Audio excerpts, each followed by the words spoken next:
Юго-Восточному межрайонному центру социальной помощи семье и детям относятся 10 отделений по Зауралью, в которых оказываются услуги нуждающимся в помощи.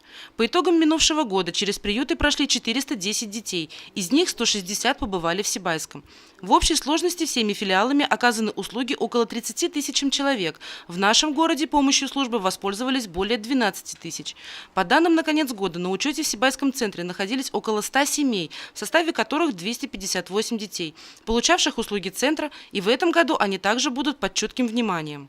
К нам могут обратиться все категории, все слои населения, начиная с малоимущих, многодетных, погорельцы, инвалиды и также благополучные семьи, у которых что-то произошла, какая-то тревожная, какая-то трудная жизненная ситуация.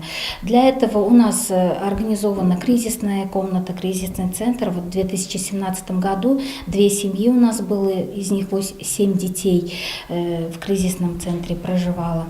Акции, проводимые Центром соцпомощи, охватывают все категории граждан, которые могут претендовать на социальные услуги.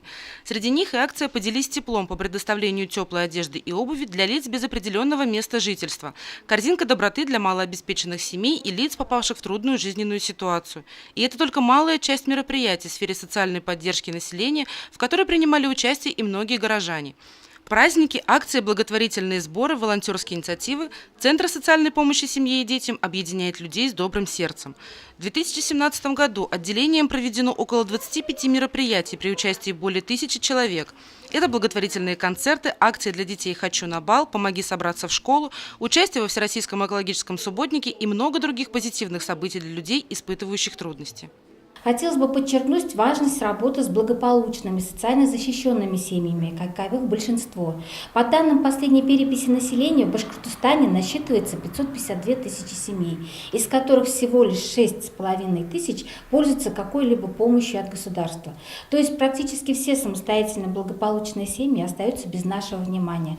А ведь проблемы в любой семье и у нас возникают во всех семьях. Любой семье нужна помощь. И наша задача отрегулировать эту работу в виде разработки нормативно-правовых актов, разработать механизмы, алгоритмы на местах, именно межведомственного взаимодействия, потому что иногда только сообща можно решить какую-либо проблему. Что касается одиноких пожилых людей и также категории одиноких граждан с особыми потребностями. Им Центр на сегодняшний день помогает обрести семью путем приема заявок от претендентов, желающих взять опеку. В Центр соцпомощи граждане, испытывающие трудности, могут обратиться за услугами парикмахера, швеи, юриста и банка вещей. С добавлением одного слова в наименовании министерства грядет расширение обязанностей в поддержке социально незащищенных слоев населения, и положительные результаты уже дают о себе знать. Екатерина Марочкина, Радмир Асингулов, Гульгина Раскильдина, телекомпания СТВ.